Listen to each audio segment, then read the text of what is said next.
सबसे पहले मैं बिहार की जनता को, बिहार की महान जनता को विशेष धन्यवाद और बधाई देता हूं कि जिस तरीके से एक ऐतिहासिक फैसला बिहार की जनता ने एनडीए को एक प्रचंड जीत देकर अगले 5 साल बिहार को विकास की राह पर गति देने की सोच के साथ ये फैसला लिया है। मैं ये मानता हूं और मैंने हमेशा कहा है कि बिहार और बिहारियों में वो बुद्धि है, वो क्षमता है कि सही समय पर सही फैसला लेते हैं। ये एक लंबे समय के बाद बिहार में डबल इंजन की सरकार को मजबूती देने का एक ऐसा लम्हा आया जहां एक तरफ मेरे प्रधानमंत्री नरेंद्र मोदी जी की सोच तो वहीं मुख्यमंत्री नीतीश कुमार जी के अनुभव का गठजोड़ अगले 5 साल मजबूती से बिहार को विकास की राह पर आगे लेकर जाने का काम करेगा। ऐसे में बिहार की जनता ने एक मजबूत ऐतिहासिक फैसला लेते हुए जो विश्वास इस डबल इंजन की सरकार हमारे एनडीए के गठबंधन पर जताने का काम किया है, मुझे लगता है कि इस एक जवाब ने कई सवालों के ऊपर पूर्ण विराम लगाने का काम किया। जो लोग मुख्यमंत्री नीतीश कुमार जी की स्वास्थ्य को लेकर सवाल उठाते थे, जो लोग पिछले 2 दशक के एनडीए के कार्यकाल को लेकर सवाल उठाते थे, जो लोग जंगल राज के होने ना होने और आज की तारीख में जंगल राज के क्या मायने हैं उस पे सवाल उठाते थे, या जो लोग मेरे प्रधानमंत्री की प्राथमिकता में बिहार कितना है उस पर सवाल उठाते थे, या जो लोग चिराग पासवान के बिहार फर्स्ट बिहारी फर्स्ट पे सवाल उठाते थे, गठबंधन में मेरी भूमिका के ऊपर सवाल उठाते थे कि इसके पास ज्यादा इसको सीटें दे दी गई, इतना ये लोग प्रदर्शन नहीं करेंगे। मुझे लगता है ये एक जवाब ने एक रिजल्ट ने कई प्रश्नों के जवाब देने का काम किया। पर मैं मानता हूं कि अब यहीं से जहां एक तरफ मैं बिहार की जनता का धन्यवाद करता हूं, तो ये कतई संभव मेरे प्रधानमंत्री नरेंद्र मोदी जी के बिना नहीं हो सकता था। जिस तरीके से प्रधानमंत्री ने पिछले साल सवा साल में जब से तीसरी बार केंद्र में हमारी सरकार बनी है तब से लेकर अभी तक जिस तरीके से उन्होंने निरंतरता में बिहार आकर बिहारियों को प्राथमिकता में रखकर लाखों करोड़ों की परियोजनाओं को धरातल पर उतारने का काम किया, और जिस तरीके से मुख्यमंत्री नीतीश कुमार जी के नेतृत्व में उन तमाम योजनाओं को धरातल पर उतारा गया।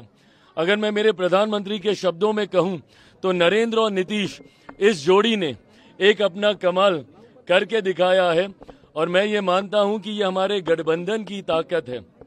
शुरू से मैंने कहा था कि 5 दलों का ये गठबंधन एक विनिंग कॉम्बिनेशन है, एक विनिंग अलायंस है। मैंने ये भी कहा था कि 2020 में भी अगर हम लोग एकजुट होते, अगर ये यूनाइटेड एनडीए 2020 में भी होता तो भी हम लोग इतना ही शानदार प्रदर्शन करते। पर आज एक तरफ जहां यूनाइटेड एनडीए की ताकत देखने को मिली, तो वहीं राजद जो पिछले 5 साल से अहंकार की पार्टी बना हुआ था, और अहंकार की परिकाष्ठा देखिए कि अभी जनादेश आया नहीं है और 18 तारीख को हम शपथ लेंगे। जनादेश को भी पार करते हुए महत्वाकांक्षाएं जब आपका अहंकार का रूप ले लेती हैं तो परिणाम यही होता है। ऐसे में जो लोग समझ रहे थे इतने समय से कि सबसे बड़ी पार्टी वो है, मैंने उस वक्त भी कहा था कि अगर कोई मुझ पे ये इल्जाम लगाता है कि मेरी वजह से जदयू हारी तो जीता कौन? राष्ट्रीय जनता दल जीती थी। वो अपनी काबिलियत पे नहीं जीती थी, वो एनडीए के बिखराव की वजह से जीती थी। उस वक्त भी मैंने कहा था कि अगर हम लोग यूनाइटेड होते तो 25 सीटें on record I have said this कि 25 सीटें राजद पार नहीं कर पाती, और आज कमोवेश वही परिणाम देखने को मिले हैं। तो जहां जंगल राज वालों को आज पता चला कि बिहार की जनता में वो कहां खड़े होते हैं, तो वहीं बिहार की जनता ने जिस तरीके से एनडीए और तमाम हमारे प्रत्याशियों को सराखों पे उठाने का काम किया। उसके लिए मैं बिहार की जनता का धन्यवाद करता हूं, मेरे प्रधानमंत्री जी का धन्यवाद करता हूं, मुख्यमंत्री नीतीश कुमार जी का धन्यवाद करता हूं और एनडीए के तमाम घटक दल जिस एकजुटता के साथ मांझी जी, उपेंद्र कुशवाहा जी, हम लोगों ने मिलकर चुनाव लड़ा है। ये एकता की ताकत को बिहार की जनता ने सराखों पे बिठाने का काम किया। मुख्यमंत्री कौन? कई लोग आपको अंडरएस्टिमेट कर रहे थे, कई पॉलिटिकल पंडित कह रहे थे कि 10 सीट जीतेंगे चिराग तो काफी होगा। देखिए, जो लोग मुझे और मेरी पार्टी को, और मैंने हमेशा इस बात को सहज स्वीकार किया है कि मुझे कई बार ना एग्जिट पोल में मुझे ज्यादा दिखाया जाता है, और ये मेरा 2014 का से मेरा अनुभव है। 14 में जब 6 सीटें जीते तब भी मुझे 2 दिखाई जा रही थी, 19 में जब 6 की 6 जीते तब भी 2 दिखाई जा रही थी, और 24 में जब 5 की 5 जीता तब भी मात्र 1 सीट दिखाई जा रही थी। तो ऐसे में इस बार भी बिना एग्जिट पोल पे कोई भी उंगली उठाए हुए, क्योंकि वो अपना सर्वे करते हैं, बट मेरा विश्वास मेरी मेहनत पर है, ना किसी के सर्वे पर। मैं शुरू से मैं कॉन्फिडेंट था कि हम लोग का प्रदर्शन अच्छा रहेगा। मैंने स्ट्राइक रेट को लेकर भी काफी ताने सुने हैं, बट गठबंधन का स्ट्राइक रेट खूबसूरत रहा है, ये भी मेरा विश्वास डे 1 से रहा था। तो मुझे लगता है कि जिन लोगों ने कम आंकने की गलती की, मुझे लगता है कहीं ना कहीं उनको जवाब जनता ने दिया। मुख्यमंत्री नीतीश कुमार जी एक बार फिर से मुख्यमंत्री बनेंगे, ये मेरा पूरा विश्वास है। भारती जी के बारे में क्या कहेंगे और अरुण भारती के बारे में? विपक्ष की करारी हार का कारण उनका अहंकार है, और हम लोगों की प्रचंड जीत का कारण डबल इंजन की सरकार पर, जिसका नेतृत्व मेरे प्रधानमंत्री केंद्र में और मुख्यमंत्री नीतीश कुमार जी बिहार में कर रहे हैं। इस डबल इंजन की सरकार जिसका मजबूती से समर्थन बिहार फर्स्ट, बिहारी फर्स्ट की सोच कर रहा है, एनडीए के तमाम घटक दल कर रहे हैं। मुझे लगता है कि हमारे गठबंधन की एकता पे बिहार की जनता का विश्वास और महागठबंधन का अहंकार उनको ले डूबा है, और हमारा विश्वास ने हमें जीत दिलाई।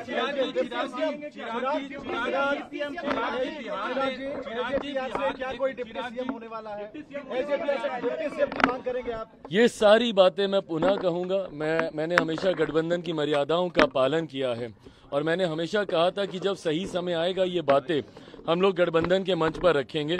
मैं मानता हूं कि आज रात से लेकर कल दिन भर तक कई राउंड्स ऑफ मीटिंग, अलग अलग चीजों को, सरकार कैसे बनेगी, सरकार का स्वरूप कैसा होगा, सरकार में किस दल की क्या भूमिका होगी, इन तमाम बातों पर विस्तार में चर्चा की जाएगी।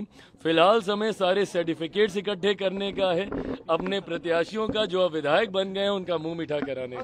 चिराग जी, आपके प्रदेश में राहुल गांधी यहाँ आए, वोट अधिकार यात्रा की, वोट चोरी का आरोप आरजेडी और कांग्रेस ने भी लगाया। एसआईआर के बाद ये पहला विधानसभा चुनाव था, वो जो आरोप लगाते थे अब नतीजे सामने हैं, उन तमाम आरोपों पे क्या कहेंगे अब नतीजों? मुझे लगता है इस एक जीत ने तमाम उन सवालों पर भी पूर्ण विराम लगाने का काम किया जो भ्रम विपक्ष ने फैलाने का प्रयास किया। भले वो एसआईआर का मुद्दा हो, वोट चोरी की बातें, और मैंने बार बार कहा था कि राहुल जी ने जब जब मेरे प्रधानमंत्री के ऊपर इस तरीके से व्यक्तिगत तौर पे हस्तक्षेप किया है, चौकीदार चोर है इससे पहले कहना, अब वोट चोरी की बातें करना, जिस तरीके से उनकी मां को लेकर उनको व्यक्तिगत तौर पर कि मंच पर नाचने लग जाएंगे, ये सारी बातें बिहारी संस्कारों के लिए भी जाने जाते हैं। शायद राहुल जी, कांग्रेस ये समझ ही नहीं पाई कि जितनी वो अमर्यादित बातें कहते हैं उतना ही सेल्फ गोल वो करने का काम करते हैं। वहीं दूसरी तरफ हम लोगों ने पूरी मर्यादा के साथ सिर्फ अपनी जिम्मेदारी को निभाने का काम किया। गठबंधन ने पूरी जिम्मेदारी निभाई। आई कांट थैंक मेरी पार्टी के नेताओं को मैं जितना धन्यवाद दूं, जिस तरीके से हमारे तमाम प्रत्याशियों ने अपना कैंपेन चलाया, जिस तरीके से हमारे प्रदेश के प्रभारी जिनको संगठन और चुनाव दोनों की जिम्मेदारी दी गई, अरुण भारती जी की भूमिका रही, जिस तरीके से हमारे तमाम प्रकोष्ठों के नेताओं की जिम्मेदारी रही, जिन्होंने हमारे कार्यक्रम से लेकर अशरफ जी हैं, वेद प्रकाश पांडे जी हैं, यहाँ पर हमारे तमाम प्रवक्ता साथी हैं, राजेश जी हैं, जिन्होंने मीडिया से लेकर, संगठन से लेकर, चुनाव की रणनीति से लेकर, और हमारे तमाम साथी जिसमें मेजॉरिटी में सब चुनाव लड़ रहे थे, हमारे प्रदेश अध्यक्ष चुनाव जीते हैं गोविंदगंज से, राजू तिवारी जी, जिस तरीके से हमारे प्रधान महासचिव संजय पासवान जी बकरी से, जिस तरीके से ब्रह्मपुर से हुलास जी, जितने भी संगठन के साथियों ने भी चुनाव लड़ा, और पार्टी की और गठबंधन के भीतर जो तालमेल रहा, मुझे लगता है इसने प्रचंड जीत की ओर हम लोग को अग्रसर किया। एक सवाल व्यक्तिगत तौर पे है, आपके पिताजी के निधन के बाद बाद क्या ये कहेंगे? पहली खाता भी नहीं खोल पाए और कह रहे थे कि मैं राजनीति से संन्यास ले लूंगा अगर जेडीयू 25 सीट से ज्यादा आती है तो वो अपनी बातों पे खरा उतरे। बहरहाल यह फैसला उनको लेना है। मैं किसी के हार पे नहीं, अपने गठबंधन की जीत पे खुश हूं और मैं मानता हूं कि हम सब पे जो विश्वास बिहार की जनता ने जताया है, अब ये बड़ी जिम्मेदारी है और उसको निभाने का अब ये समय है। आपसे एक सवाल है, 2005 के बाद एलजेपी की सबसे बड़ी जीत है विधानसभा चुनाव में। आपके पिताजी के निधन के बाद ये विधानसभा चुनाव में सबसे बड़ी जीत है। कैसा पर्सनल फीलिंग है अभी आज? मैं ये मानता हूं कि मेरे पिता जहां कहीं होंगे बहुत खुश होंगे। उन्होंने आज से ठीक 20 साल पहले अपनी मेहनत से, अपने परिश्रम से पार्टी को नई ऊंचाइयों तक लेकर गए थे। विभिन्न कारणों से विधानसभा में पार्टी ने उसके बाद वैसा प्रदर्शन नहीं दोहरा पाई। लोकसभा में वी बीन कंसिस्टेंट। 2014 से निरंतरता में हम लोग बढ़िया स्ट्राइक रेट से हम लोग लोकसभा जीते हैं, बट विधानसभा में वैसा प्रदर्शन हम लोग दोबारा नहीं कर पाए। आज मैं मानता हूं कि मेरे पिता जहां कहीं होंगे खुश होंगे, अपने पार्टी के कार्यकर्ताओं को आशीर्वाद दे रहे होंगे और जो मेहनत हम सब ने की है उस पर जरूर वो हम सब पे प्रसन्न